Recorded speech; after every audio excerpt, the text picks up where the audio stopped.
belajar apa saja itu menurut saya sangat penting dan akan sangat membantu terhadap apapun yang kamu lakukan.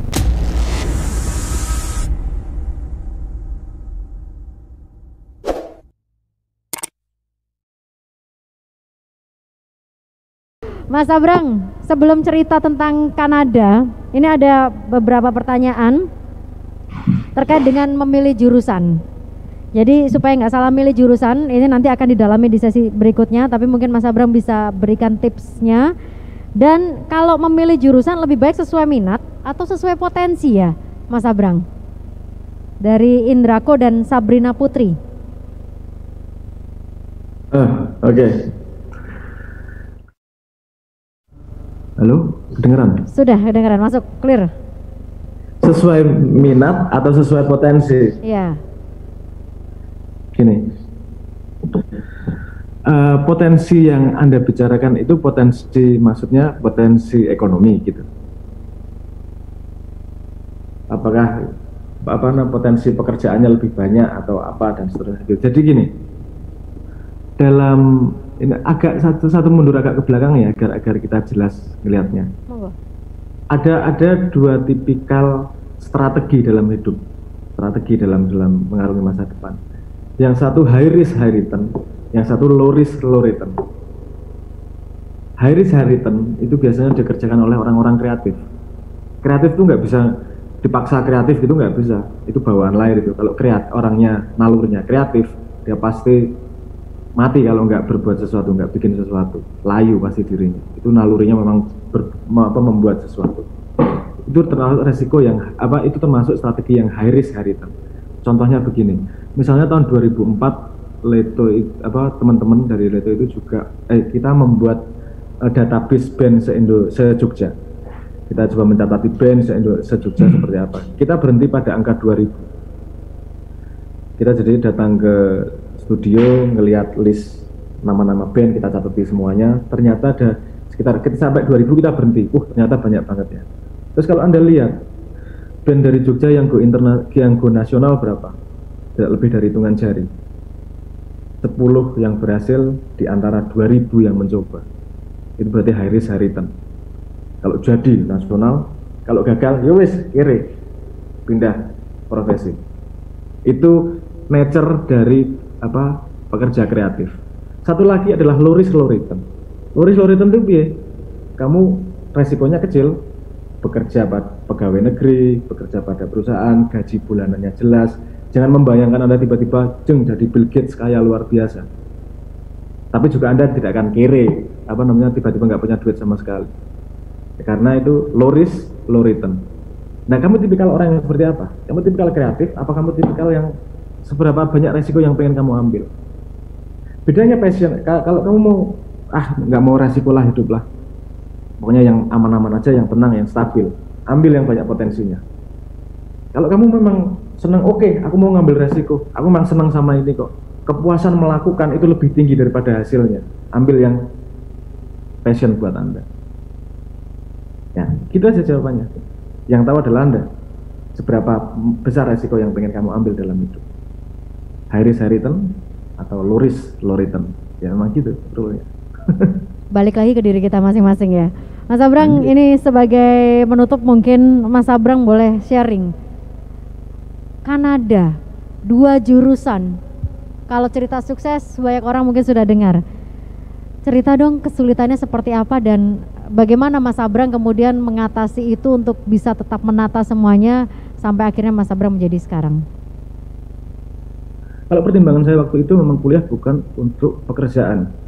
Nggak harus dicontoh, ini keputusan pribadi ya, bukan mana yang baik, mana yang buruk, ini mana yang paling align sama dirimu, mana yang paling cocok sama dirimu. Waktu itu memang saya kuliah itu tujuannya adalah nyari yang paling fundamental. Karena saya pemalas orangnya, saya pengen belajar sesuatu yang berlaku sepanjang zaman, yang berlaku sepanjang mungkin. Kalau saya belajar ekonomi, kalau misalnya saya belajar ilmu sosial, ini bergerak terus sosial, jadi saya harus belajar setiap saat, males yang lebih fundamental saya pengen belajar biologi, tadinya saya mau ngambil bioteknologi, tapi kalau semua biologi itu pasti tergantung sama reaksi kimia saya pindah ke kimia. Tetapi semua kimia bergantung sama fisika ya. Saya ambil fisika. Tapi fisika juga bergantung sama matematika. Matematika tidak berubah dari zaman dulu sampai sekarang. Itu motif awal saya adalah pengen belajar yang paling fundamental.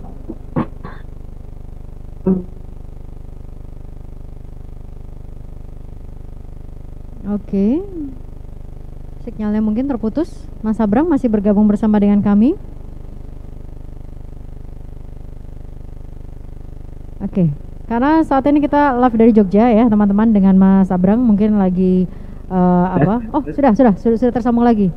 Oke. Ini sinyalnya agak buruk. Udah nyambung, Mas. Saya mengambil gelarnya memang fisika sama matematika. Yang saya pelajari cukup dalam juga, tapi tidak saya ambil gelarnya adalah psikologi. Karena awalnya saya sebenarnya ngambil fisika sama psikologi. Fisika adalah aspek alam yang dipelajari, psikologi adalah aspek pelakunya, yaitu aspek manusia yang dipelajari. Nah, saya ngambil dua itu. Sebenarnya mayor minornya saya fisika sama psikologi. Tapi ketika saya mempelajari fisika, itu prerequisite, syarat mempelajari fisika adalah matematika yang lebih dalam. Terus saya tak sekalian ambil aja lah gelarnya matematika. Karena di psikologi sumber dayanya juga terus bergerak dan saya merasa jalur ilmunya di sini ya. Saya punya akses ke Scopus, saya punya akses ke penelitian, saya bisa belajar sendiri tanpa harus pakai gelar misalnya gitu. Karena jembatan antara ilmu sosial sama ilmu pasti kan di psikologi. Jadi saya merasa psikologi tidak harus ambil gelar, saya belajar sendiri bisa. Tapi kalau ini kelasnya apa ya, D3 paling kalau diambil gelarnya D3, tapi kan di sana nggak ada D3, tapi ya nggak ada gelarnya. Jadi yang kemudian saya ambil gelarnya adalah fisika dan matematika. Belajar itu juga bosan kadang-kadang, hitung-hitungan terus, belajar mencoba memahami konsep-konsep itu. Nah, istirahatnya ketika tidak belajar itu, hiburannya adalah main musik dan belajar musik. Saya tidak membayangkan bahwa ada kesempatan bermusik ini kemudian. Tapi dengan belajar fisika dan matematika, saya juga punya perspektif unik terhadap musik. Karena saya melihat musik bukan hanya urutan nada, bukan hanya rangkaian nada, tapi juga komposisi dari frekuensi yang punya basis matematis. Nah, ini kan membuat proses kreatif saya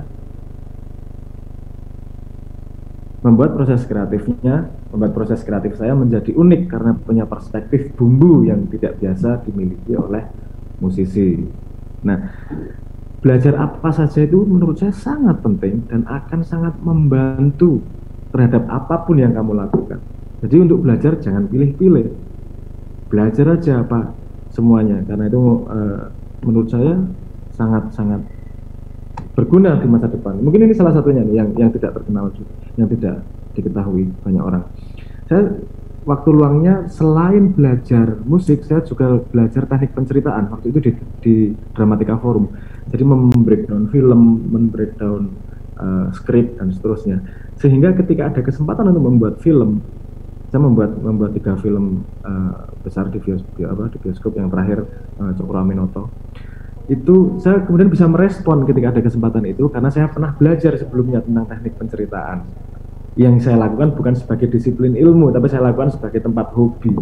Nah, karena saya orangnya malas dasarnya, jadi saya tidak mau membuang waktu untuk sesuatu yang tidak ada gunanya di masa depan. Ini membuat saya jadi manusia yang tidak enak diajak main, tapi diajak ngobrol. Tapi ya jalannya seperti itu. Saya lebih nyaman membuang waktu dalam tanda petik untuk sesuatu yang kepake nanti di belakang. Jadi secara formal saya terlatih di fisika sama matematika dengan gelar, tanpa gelar. Di luar itu ada film, ada musik, ada beberapa hal yang lain juga. Gitu.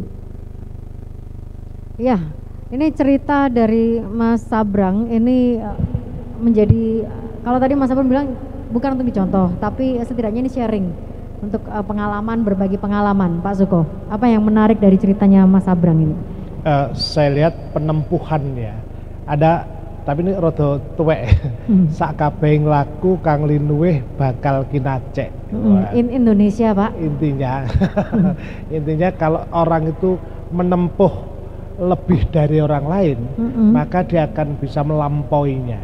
Misalnya tirakatnya Sabrang itu kan waktu yang biasa sekarang tidur, ya main game boleh lah, tapi secukupnya. Di kala itu dia ya ngono tok, harus gini aja. Jadi game boleh tapi mikir ini fungsinya apa, tujuannya apa itu. Nah, Sabrang tuh sosok yang selalu mau pembelajar.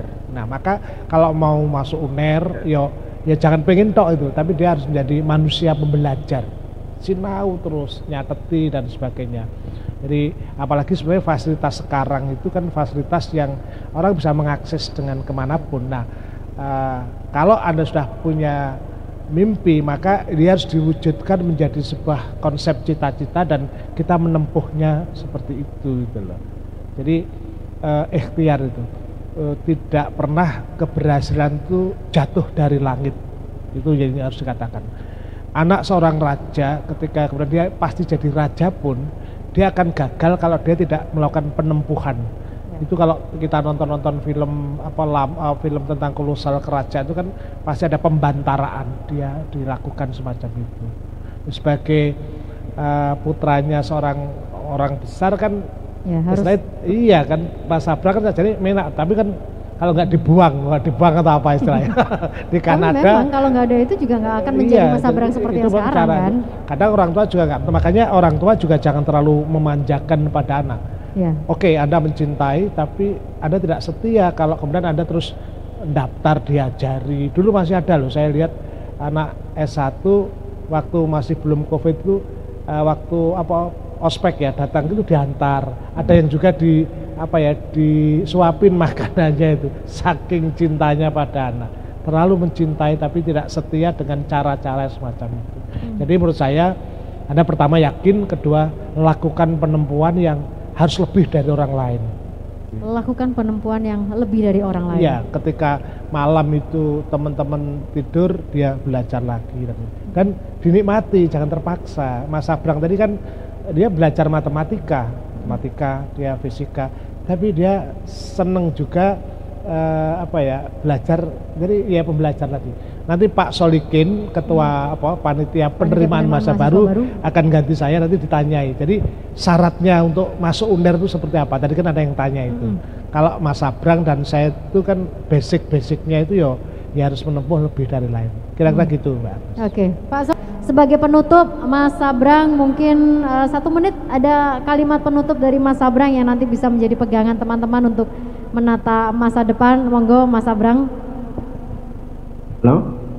Siap? Mana Mbak? Ya. Putus-putus akan tadi gimana? Sebagai penutup, mungkin ada kalimat penutup dari Mas Sabrang 1 menit begitu, kalimat yang bisa jadi pegangan teman-teman untuk menata masa depan.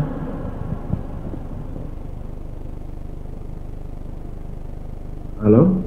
Sudah lancar, sudah terdengar jelas Mas Sabrang? Halo, udah, apakah ini tidak putus-putus ya? Masih putus-putus? Sudah jelas? Nah, udah lancar. Oke. Jelas ya? Kalimat penutup nih Mas, 1 menit kalimat penutup yang nanti bisa jadi pegangan buat teman-teman untuk menata masa depan. Oke. Masa depan itu tidak bisa dihindari. Semua orang akan melewati sesuatu yang kamu anggap masa depan sekarang. Sekolah ke UNER, ke pusat ilmu, itu adalah salah satu langkah optimal untuk mengumpulkan semua bahan bakar yang kamu butuhkan untuk mencapai masa depan. Kamu boleh mencapai alternatif lain, tapi salah satu di peradaban modern ini, salah satu jalan optimalnya adalah mendekat ke pusat ilmu, dan pusat ilmu itu adalah universitas, dan Universitas Airlangga adalah salah satu yang top untuk bisa menjadi sumber ilmu yang kamu butuhkan untuk mencapai cita-citamu. Apapun cita-citamu, kamu pasti membutuhkan ilmu. Kenapa tidak mendekat dan masuk ke sumber ilmu tersebut? Ya, terima kasih banyak Mas Sabrang sudah berbagi, sharing, dan mudah-mudahan teman-teman bisa benar-benar menata masa depan menjadi Satria Airlangga. Mas Sabrang, terima kasih sudah bergabung bersama dengan kami. Sehat-sehat ya Mas. Mudah-mudahan nanti setelah pandemi lewat kita bisa kopdar, nggak lewat virtual. Matur nuwun Mas Abrang, Pak Sol, terima kasih, Pak Suko juga terima kasih. Terima kasih buat teman-teman semuanya. Jangan lupa Erlangga EduCity Education Expo 2021 ini nanti akan hadir untuk Anda sampai dengan tanggal 24 Februari 2021. Kalian akses di eduexpounair.ac.id karena nanti di sana kalian bisa join dan setiap pertanyaan kalian nanti akan dibantu dijawab oleh teman-teman representatif dari masing-masing fakultas Universitas Erlangga. Jadi manfaatkan kesempatan ini, UNER sudah memberikan peluang, UNER sudah membuka ruang, maka sekarang kesempatan dan keputusan ada di tangan teman-teman semuanya. Kita ketemu setiap saat, setiap hari sampai dengan tanggal 24 Februari. Mudah-mudahan kalian sukses, sehat selalu dan selamat datang untuk para calon kesatria Erlangga. Sampai jumpa.